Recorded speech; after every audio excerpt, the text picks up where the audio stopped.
Dozens of people are searching for a missing hiker in the gorge. 21-year-old Riley Zickel set out on an overnight hike by himself. Colorado County Sheriff's Office is searching for a missing hiker on the Olympic Peninsula. Ron and Trevor Higgins, the father and son, were last seen Friday. They disappeared while hunting near Bear Camp Road above Agnes. 21-year-old Riley Zickel, the senior at Lewis and Clark College, disappeared. An emotional plea from friends of a woman who is missing right now in the Skamania County wilderness. She's 19 years old, Maureen Kelly. Searchers are looking for a 76-year-old farmer who did not come back from mushroom hunting near Grangeville.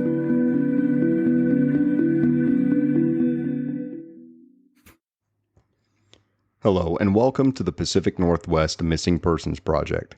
I'm your host, Tanner Hoskins, co-founder of Pacific Northwest Bigfoot Search and founder and executive director here at Pacific Northwest Missing Persons Project, also known as PNW MPP. This week's episode is going to be a little bit different. It's once again another update from the Pacific Northwest Bigfoot Search team. We're taking you straight into the field, into one of our most recent expeditions. April 25th through the 27th of 2025.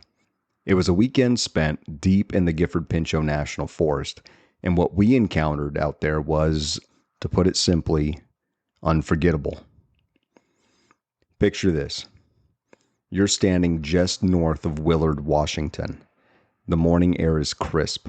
It smells like pine needles, damp earth, and wood smoke from some long-forgotten fire.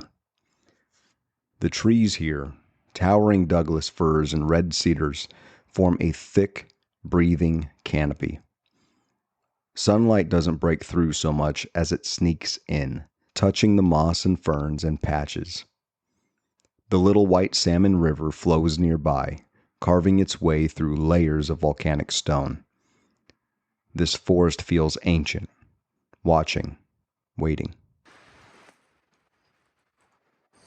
This place is breathtaking, but it's also known for its silence and sometimes its sorrow. On Christmas Eve of 2024, two Portlanders, who appear to be passionate Sasquatch researchers, set out into these very woods, hoping to document evidence of the creature. Sadly, they never made it home. After an intensive 3-day search involving over 60 volunteers, canine teams, and even the U.S. Coast Guard, their bodies were recovered in a remote section of the forest off of Oklahoma Road. The cause of their death was deemed to be exposure, a tragic reminder of how unforgiving this terrain can be, especially during the cold, dark days of winter. We've spent a lot of time here in this exact location ourselves, investigating missing person cases and analyzing unexplained encounters while searching for that one piece of undeniable evidence. And on this latest trip, we finally found it. The big lava bed lies just to the west of the little White Salmon River.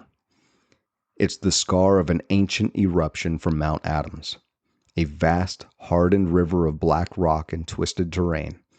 It's extremely difficult to traverse, almost alien-like in places. But the edges, the places where forest swallows the lava, are teeming with life. Along the banks of the Little White Salmon River, we found a footprint. Not a partial, not a vague impression, a print. The track measures 13.5 inches long and 7 inches wide at the toes, with a clear, deep heel. No boot tread, no claw marks, just a raw, weighted impression, fresh and unmistakably bipedal. We all stood around it in silence, trying our hardest to debunk it, trying to find some logical explanation. We tried to make it into a bear print, but we couldn't do it. It was not a black bear. If it was any bear out there, it would have had to have been a large, large grizzly. The more we examined it, the more convincing it became. I jogged back to my Jeep to grab plaster and water to cast it. Meanwhile, the rest of the team, Alberto, Kelly, and Rowan, our Littlefoot, who is a budding young Sasquatch researcher, scanned the rest of the area for more tracks. The ground told a story. Hoof prints, fresh scat, grazing marks. A small herd of elk had passed through, likely within the last 6 hours. The print we found? About the same time frame. What struck us most was the calm. The elk hadn't bolted or scattered. There was no torn ground, no broken branches, just slow, deliberate movement from the elk herd. Whatever was behind them wasn't hunting them. The elk herd felt no pressure. To add to the mystery, just a mile and a half upriver back in 2019, a Sasquatch was sighted in broad daylight by a forestry worker. The witness described a large figure moving parallel to the same drainage system that we were camping beside. The road where the sighting occurred has since been closed off with a rock berm and a steel guardrail, making it inaccessible to almost every vehicle.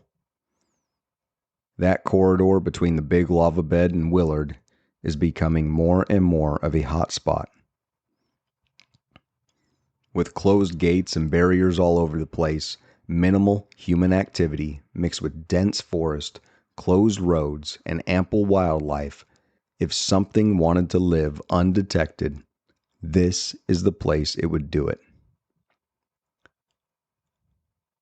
We placed trail cameras throughout the area, along with acoustic recorders to capture possible vocalizations or tree knocks. But boots on the ground? That's still the best way to feel the pulse of a place like this. And let me tell you, this forest is alive with mystery. If you can picture it, mist curling over a creek bed at dawn, a silent herd of elk winding between the trees, and one massive print pressed into the damp earth behind them. If you can picture that, you're right there with us. In the coming weeks, we're heading to Boring, Oregon to show the cast to Cliff Barrickman at the North American Bigfoot Center. We'll get his expert opinion and share that with you in a future episode. While I know that this is not the typical missing person case episode, I wanted to share this incredible update. 5 years of constant research. Whether in the snow, the rain, or the beautiful summer months, we are in the field investigating every chance we get. And we finally found something.